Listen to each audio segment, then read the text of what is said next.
Olá, olá a todos da Escola Israel Leocádio. Estou aqui mais uma vez falando sobre as estruturas internas da Terra e os agentes endógenos. Essa é a parte 2 do vídeo desse assunto, certo? Se você ainda não viu a parte 1, corre lá, assista lá e depois você volta. Se você já viu, vamos lá para a parte 2, beleza? Sobre a formação dos continentes, nós temos uma teoria chamada de deriva continental, proposta por um cientista alemão chamado de Alfred Wegener, que falava que há milhões de anos atrás só existia um continente chamado de Pangeia, que era cercado por um só oceano denominado de Pantalassa. Então, há 225 milhões de anos atrás, certo?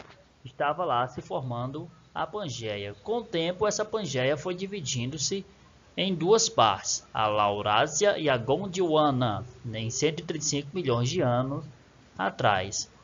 Com o tempo, essa Laurásia e Gondwana começou a se desfragmentar cada vez mais, porque nós sabemos que as placas tectônicas estão em contínuo movimento, certo? Elas não param, elas sempre estarão se movimentando, porque o material interno da Terra também está em contínuo movimento, certo?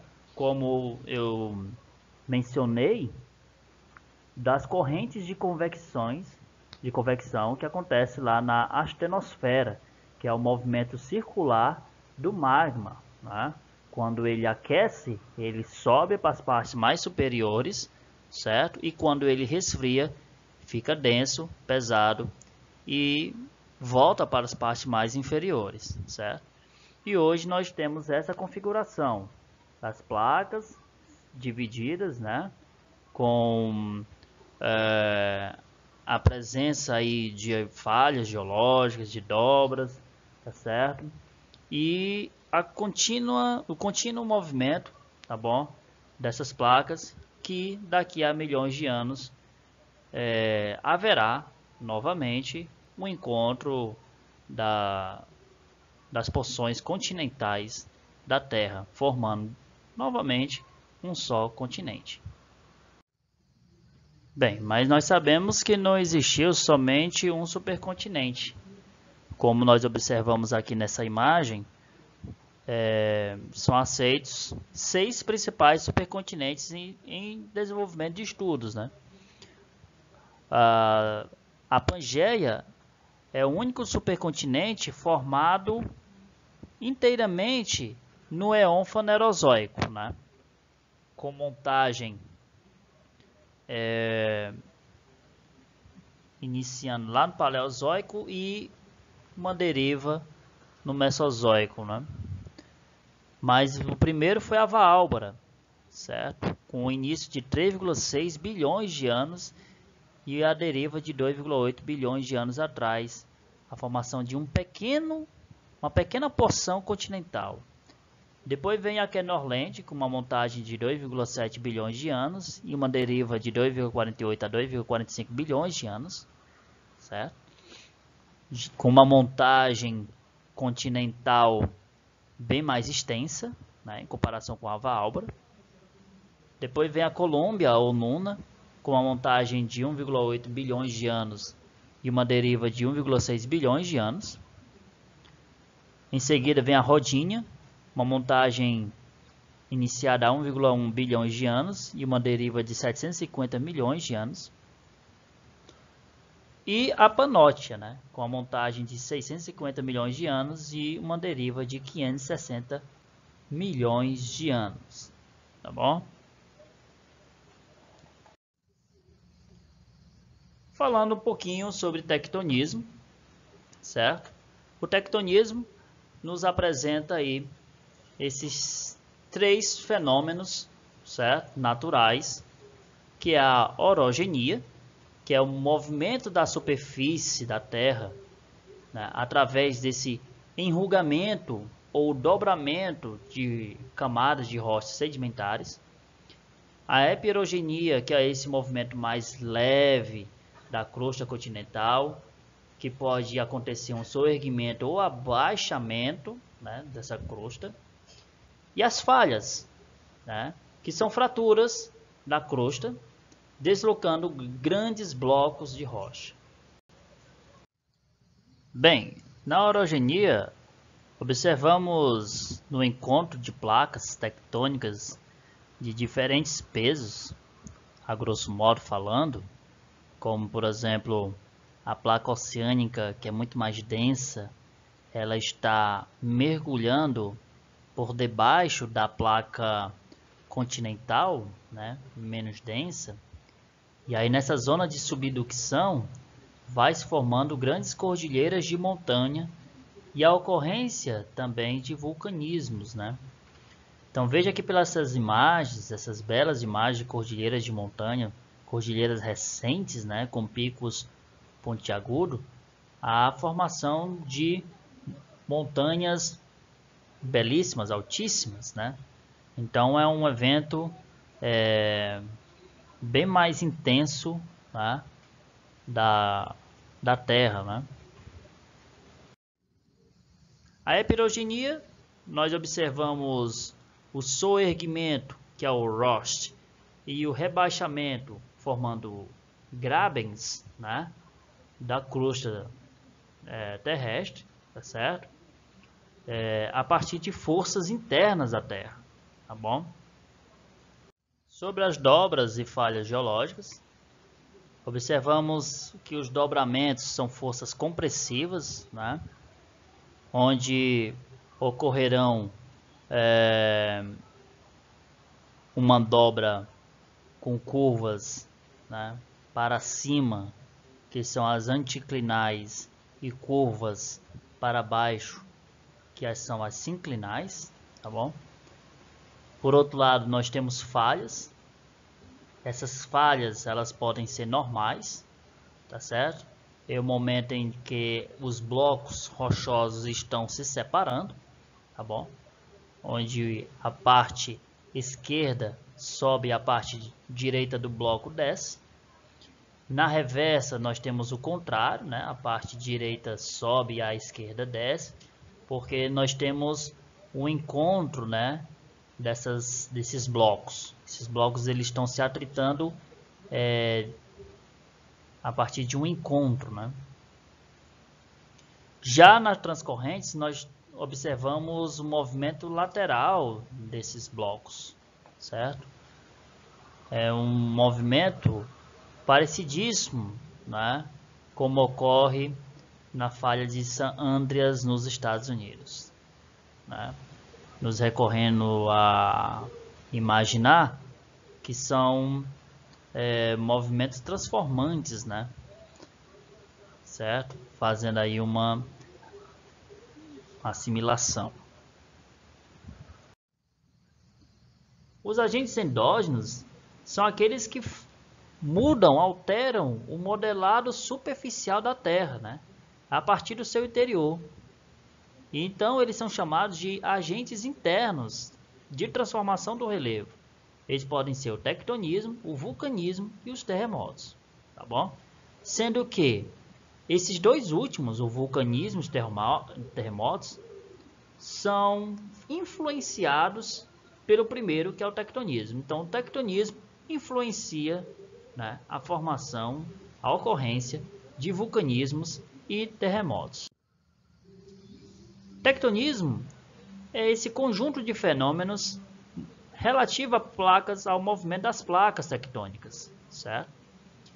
E nada mais é do que as várias fissuras que segmentam a crosta terrestre. No ponto de choque e interação entre as placas, pode ocorrer o vulcanismo, que são importantes agentes na formação e alteração do relevo. Os terremotos, também chamados de abalos sísmicos, eles são movimentações abruptas da crosta e causam uma interação entre as placas tectônicas, sobretudo por acomodações geológicas em pontos de contato e uma liberação de energia que poderá trazer catástrofes em tensas, né?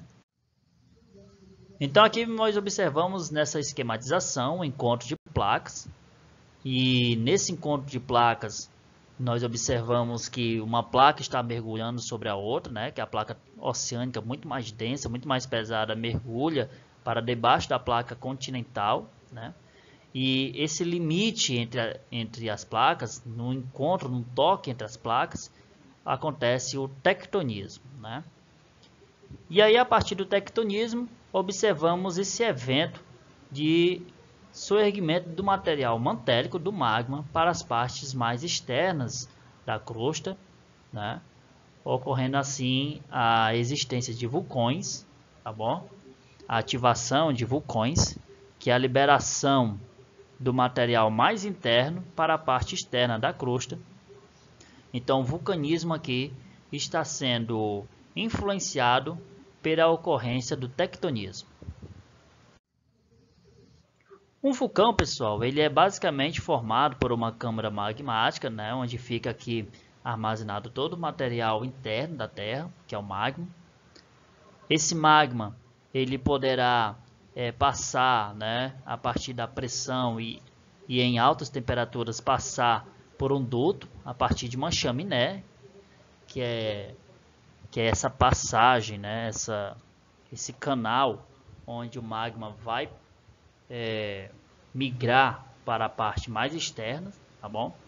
Então essa pressão vai fazer com que ocorra uma transferência de material interno para a parte externa da Terra, né? Pode ocorrer também a formação de uma chaminé secundária, tá bom? Como no esquema aqui. Depois nós temos a cratera, tá certo? Que é essa parte onde o material vai ser expelido, tá bom? Extravasado.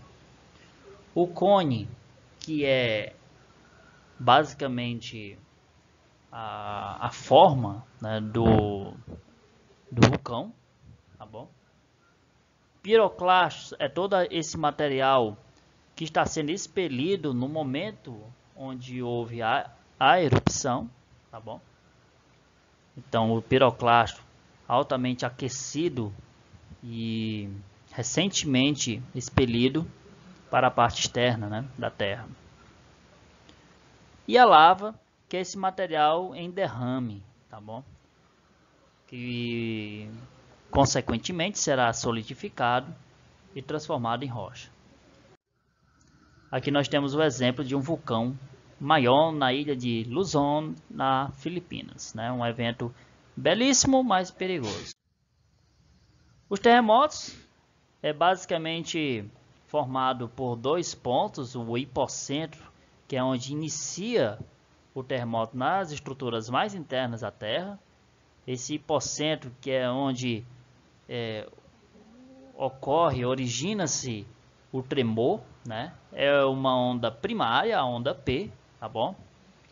Ele se inicia a partir de um movimento, né, de blocos terrestres da Terra, né? Em uma zona onde há falha geológica, né? E essas ondas elas vão ser transmitidas, né? Elas vão ser propagadas, melhor dizendo assim, né? Propagadas até a parte externa da Terra, né? Ela inicia lá na parte interna e vai ser propagada para a parte externa. Quando ela chega na parte externa, né? Quando ela inicia lá na parte externa, é onde acontece o epicentro. Então, o epicentro é o início da propagação das ondas dos terremotos, né? Dessas vibrações do terremoto na parte externa da Terra, tá certo? O tsunami é a ocorrência de grandes ondas que vem sendo influenciado, que é influenciado a partir do deslocamento vertical, né, dos blocos, né, terrestres, né, das placas tectônicas. Por exemplo, nesse esquema nós observamos que uma parte da placa desceu, outra parte subiu. A parte da placa que subiu deslocou uma coluna de água que está sendo levada pelo vento para o litoral, né? Para a parte costeira aqui da esquematização, tá bom? Então, o tsunami é esse evento, né, catastrófico, muito comum no Sudeste Asiático e na Oceania, né, a partir do deslocamento vertical de placas.